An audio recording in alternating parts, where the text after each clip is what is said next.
ప్రభు నామములో మీకు అందరికీ శుభాలు తెలియజేస్తున్నాను. ముందుగా అందరికీ వందనాలు. ఒకరికొకరు వందనాలు చెప్పుకుందాం. దేవుని వాక్యంలోకి వెళదాం. ప్రియ సహోదరి చదవమ్మా. హబక్కూకు 3వ అధ్యాయం 2వ వచనం.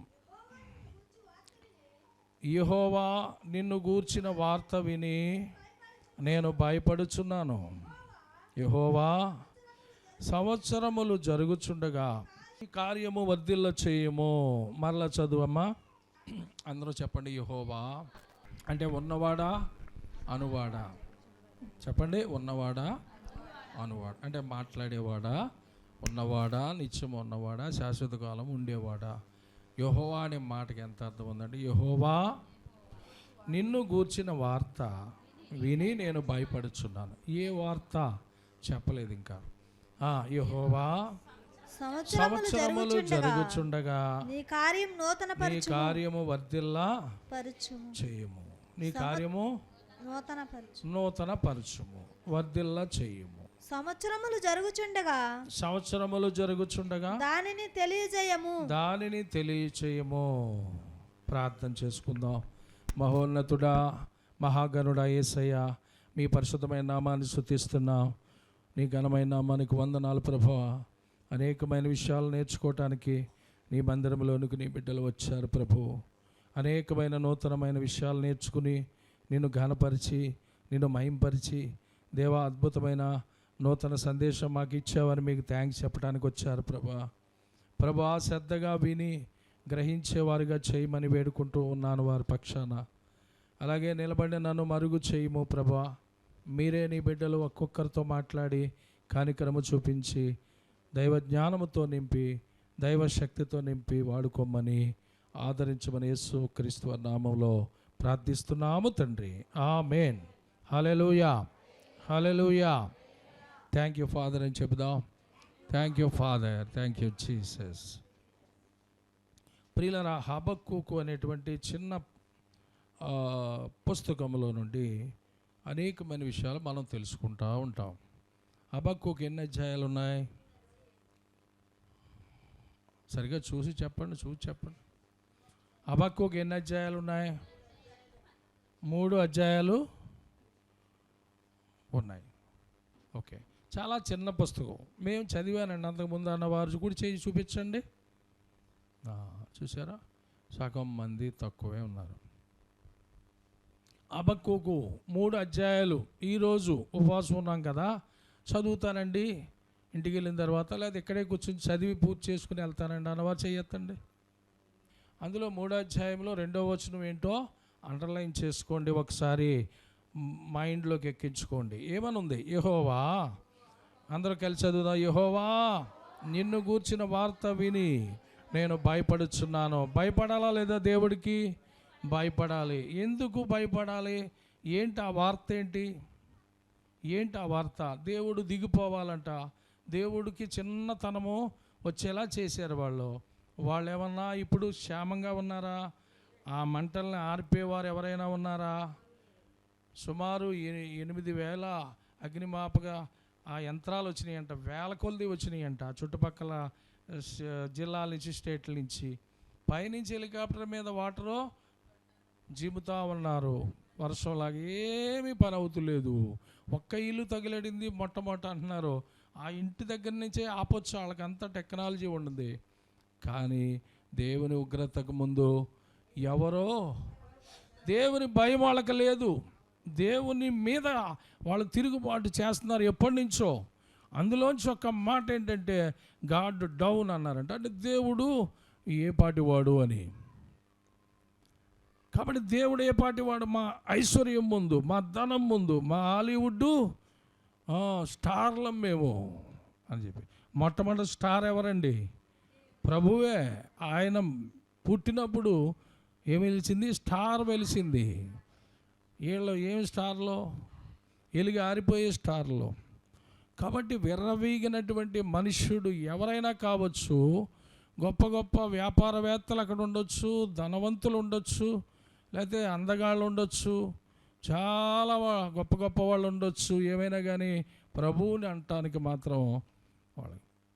ఇంకొక ఆయన నిన్న చెప్పిన అది ఒక ఆయన అంటున్నాడు, యోగి వేమన లాంటి వాడు కాదా యేసయ్య అంటున్నాడు. యోగి వేమన పిచ్చి పిచ్చి పనులు చేశాడు, అన్ని రకాలుగా వ్యసనాలు ఉండేవి, అంత చిరగ్గా జీవించి తర్వాత వాటన్నిటినీ వదులుకొని బట్టలు కూడా కట్టుకోకుండా గోచు కూడా పెట్టుకున్నాడో ఎలాగున్నాడో ఆ యోగి వేమన లాంటి వాడు అన్నట్టుగా సినిమా తీశారంట.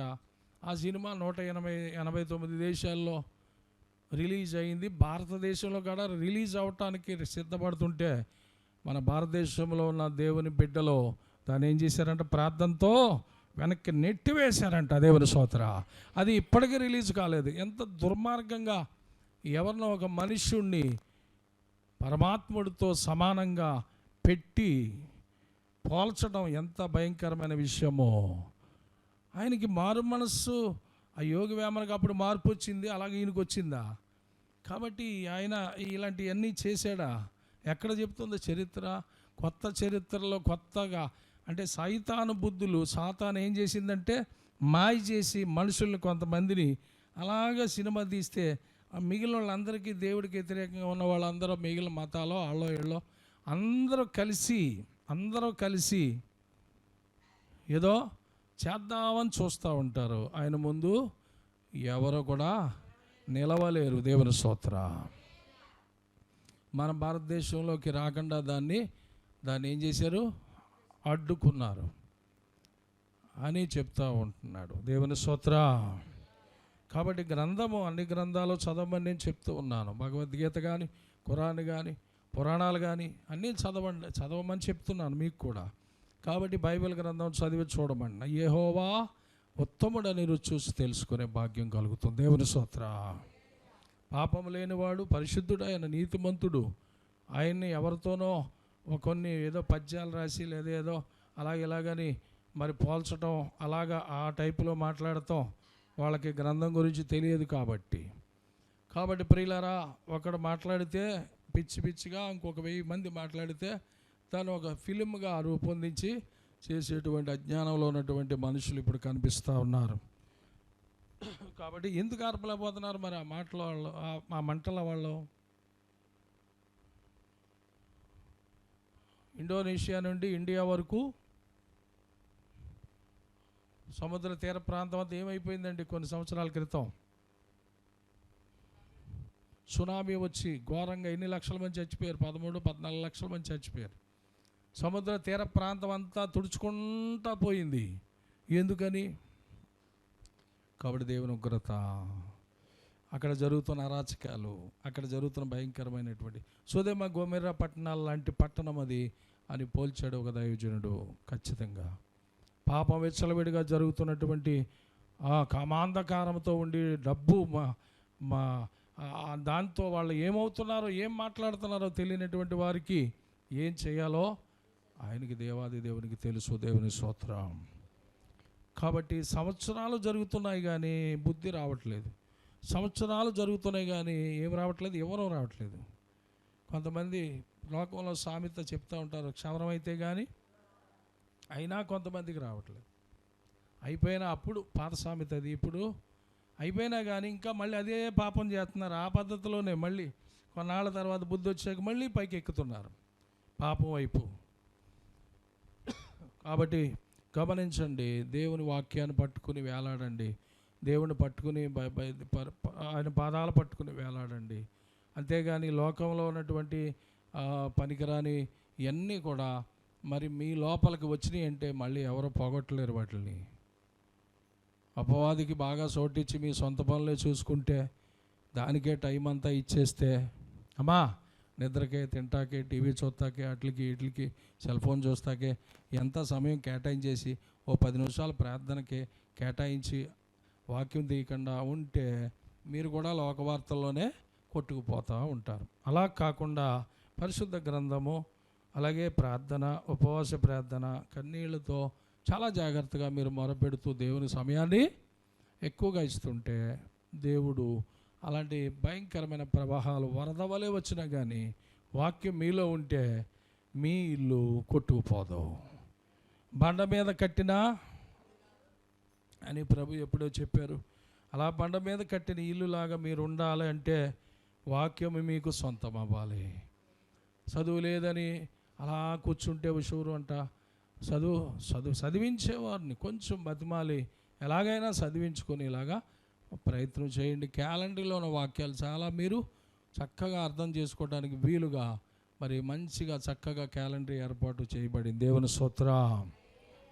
క్యాలెండర్లు ఇంకా తీసుకునే వాళ్ళు ఉంటే తీసుకోండి. అలాగే ఇంకా ఇవ్వని వారి గిఫ్ట్లు నమ్మినా నమ్మకపోయినా మీరు గిఫ్ట్ ఇవ్వడానికి ఏంటది నూతన సంవత్సరం అనే దయా కిరీటాన్ని దేవుడు మనకు ఒక గిఫ్ట్గా ఇచ్చారు. 2025 సంవత్సరం మనం ఒక బహుమానంగా పొందుకున్నామని ఇందాక మీరు విన్నారు. దేవుని స్తోత్రం. నూతన సంవత్సరం అనేదే ఒక గిఫ్ట్ మనకి దేవుడు మనకిచ్చిన. అదే 2024 అది ఒక గిఫ్ట్గా మనకి ఇచ్చారని మనం చెప్పొచ్చు. అయితే 2025 లాస్ట్లో ఆ 31 దాటిన తర్వాత మనం చెప్పొచ్చేమో అనుకుంటున్నాను గిఫ్ట్గా. అంటే చూడటానికి ఇచ్చారు. ఎక్కడ దాకా మన యొక్క జీవిత యాత్ర సాగుతుందో, ఇందులో ఎవరో ఎప్పుడు అనేది మన చేతిలో లేదు కదా. దానికోసం నేను అంటున్నాను. దేవుని వాక్యంలో ఉంది, రేపు ఉదయం దాకా బతికితే ఈరోజు మనం చూసిన వాళ్ళు అవుతాం అంతే. అంచేత ఒక సంవత్సరం 2024 సంవత్సరం మనకి ఒక గిఫ్ట్గా ఇచ్చారు. అలాగే 25లోకి అడుగుపెట్టే భాగ్యం ఇచ్చారు. మనం జాగ్రత్తగా ఉండి భయంతో గడగడలాడుతూ దేవునికి భయపడాలి. సోదరమణి సిస్టరు, అక్కడ వార్త ఏంటంటే నిన్ను గూర్చిన వార్త విని నేను భయపడుచున్నాను దేవా. నిన్ను గూర్చిన వార్త విని భయపడుచున్నాను. ఏ వార్త అది? పరిశుద్ధ గ్రంథంలో చాలా వార్తలు ఉన్నాయి. దేవుని స్తోత్రం. బయట వార్తలు ఉన్నాయి, లోక వార్తలు అంటారు. పరిశుద్ధ గ్రంథమును గూర్చిన వార్తలని నీవు భయపడాలి, లోబడాలి, మోకాళ్ళు వేయాలి, కన్నీళ్ళు కార్చాలి. హల్లెలూయా. కన్నీళ్ళు కార్చాలి, భయపడాలి, లోబడాలి. ఎంత భయపడాలమ్మా? చాలా 100% కూడా భయంతో నువ్వు ఆయన దగ్గర ఉండాలి. దేవుని స్తోత్రం. ప్రియులారా, 119వ కీర్తన 120వ వచనములో ఒక భక్తుడు ఇలా చెప్తున్నాడు. హల్లెలూయా. 119వ కీర్తన పెద్ద కీర్తన అది. అందులో 120వ వచనం లేదా 120వ శరణం, అందులో నీ భయము వలన నా ప్రాణము వణుకుచున్నది. హల్లెలూయా. చెప్పండి. నీ భయము వలన నా శరీరము, నా ప్రాణము, నా ఆత్మ వణుకుచున్నది. దేవుని స్తోత్రం. నీ న్యాయ విధులకు నేను భయపడుచున్నాను. అమ్మా, దేనికి భయపడాలంట? ఆయన విధించిన న్యాయ విధులకు భయపడాలంట. ఏంటి ఆ న్యాయ విధులు? ఇందాక చెప్పారే, ప్రతి ఆదివారము కూడా పెందల కడే అని చెప్పండి. పెందల కడే ప్రతిరోజు ఇలా చూడాలి. ప్రతిరోజు పెందల కడే లేచి యేసు ప్రభువారు ఒలీవల కొండకి వెళ్ళి తన వాడుకు చొప్పున ఆయన ఎలా మోకాళ్ళు వేసి చేతిలో తండ్రి వైపు ఎత్తి చేసేవారు ప్రార్థన. అలాగునా మనం కూడా భయపడాలి వద్దా? మనం కూడా లోపడాలి వద్దా? ఇవాళ ఎన్నింటికి లేచావు?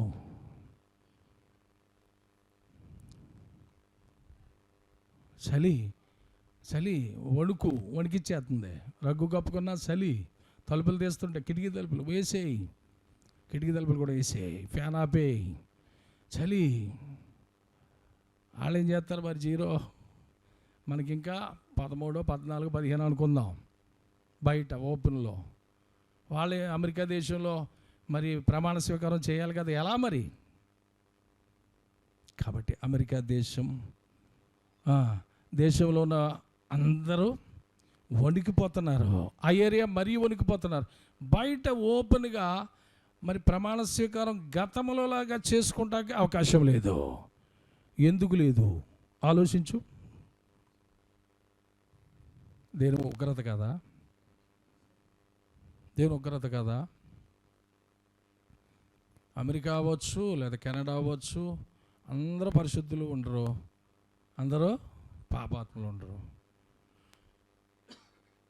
కాబట్టి గమనించండి, అమెరికా అంటేనే క్రైస్తవ దేశం కదా అని మీరు అనుకుంటారు. అక్కడ భక్తులు ఉన్నారు, భక్తులు కానీ భయంకరమైన వ్యక్తులు ఉన్నారు. ఎంతమంది ఉన్నారో.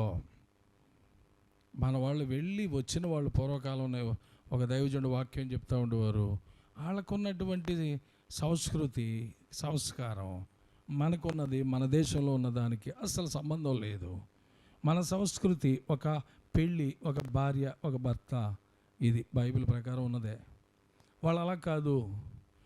వాళ్ళ ఎలాగా 7గురిని 15 మందిని 115 మందిని 115 మందిని 120 పేపర్లో చూశారు కదా, సంఖ్య గుర్తుందా?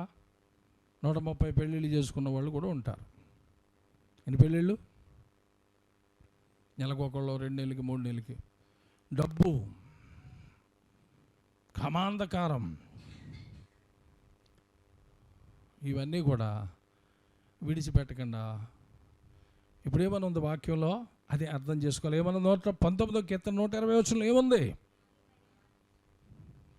గట్టిగా చదవమ్మా, గట్టిగా చదవండి అందరూ కలిసి.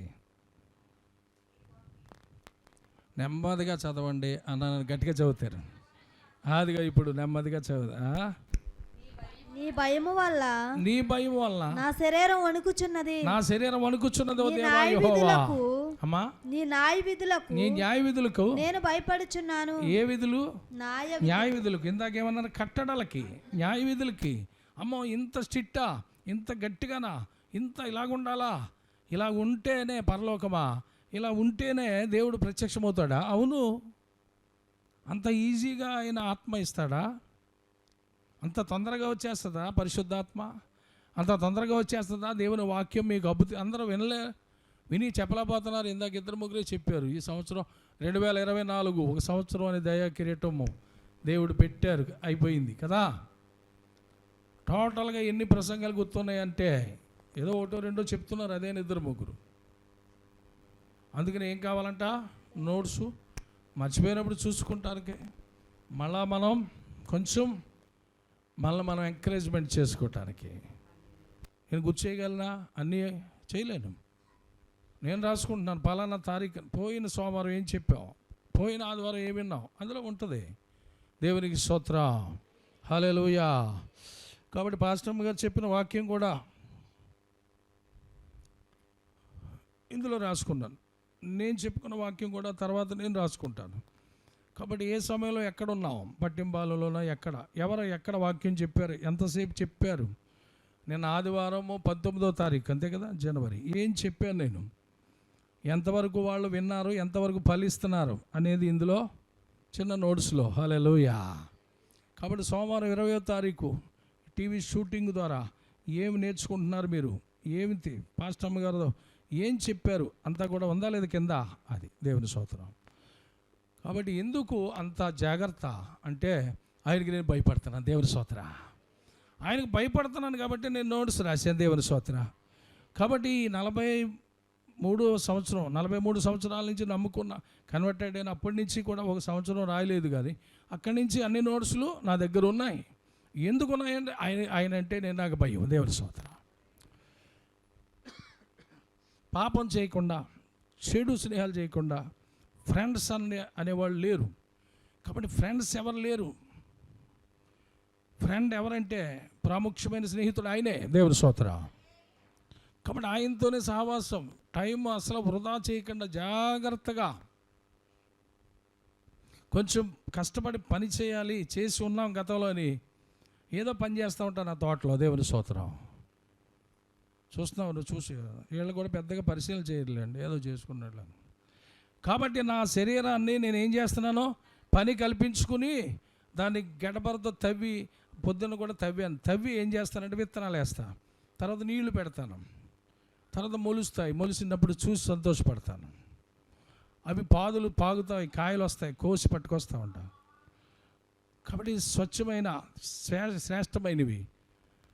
అలాగే మేము మా పిల్లలు కాకుండా చుట్టుపక్కల వాళ్ళు ఎవరికి, అందరు నలుగురికి కూడా తీసుకెళ్ళండి, కోసుకెళ్ళండి అని వాళ్ళకు కూడా ఇచ్చే అవకాశం, దేవుని స్తోత్రం. ఎందుకంటే మనం ఏం చేయాలంట, మన శరీర అవయవాలు ఏం చేయాలి, అమ్మా, కూర్చోవాలి, లేవాలి, తర్వాత పని చెయ్యాలి. అప్పుడు ఏముండదు, బద్ధకం ఉండదు. కాబట్టి మీరందరూ పొలం పనికి వెళ్తారు. ఆ పొలం పని, ఆ కష్టము, అది ఇంకా నేను తెలుసుకుంటా, అంతకుముందు చేస్తున్నాను కాబట్టి ఆ గడపర పని ఈ మధ్య వారంలో 10 రోజుల్లో అలాగే రోజు ఒక గంట ఏదో పని అలా చేస్తూ ఉంటాం. దేవుని స్తోత్రం. కలిసి వచ్చి పనే, తవ్వేసి మళ్ళీ పూడ్చడం గట్ట, పొలక మోసుకుని మళ్ళీ ఎత్తుకోవడం గట్ట ఏముండదు. నేను అక్కడ ప్రార్థన చేస్తాను ఫస్ట్ అందులోకి వెళ్ళగానే ఆ క్రిస్మస్ తోటలోకి. ప్రభువా, దీన్ని మీరు ఇచ్చారు, ఇది మీరు ఇక్కడ మహిమ వస్తుంది మీకు. మొన్న వచ్చిందా లేదా ఆయనకి మహిమ? క్రిస్మస్లో అక్కడ వంటలు, అక్కడ అనేక మంది భోజనం చేశారు, అనేక మంది దీవించబడ్డారు. అలా ఏంటది ఫ్యామిలీ క్రిస్మస్ పెట్టాము అక్కడ. అలాగే దేవుడికి మహిమ వచ్చేలాగా ప్రార్థన, వచ్చేటప్పుడు అందులో అడుగెట్టగానే ప్రార్థన, మళ్ళీ తిరిగి వచ్చేటప్పుడు ప్రార్థన. దేవుని స్తోత్రం. విశ్వాసంతో నమ్మకంతో చేస్తే ఆ నమ్మకం ఏం చేద్దంట? నమ్మకాన్ని ఇంకా పెంచుతుంది. హల్లెలూయా. నమ్మకంగా ఉంటే ఇంకా నమ్మకాన్ని పెంచుకుంటా వెళ్తుంది. ఆ నమ్మకానికి కిందకి రాకూడదు. దేవుని స్తోత్రం.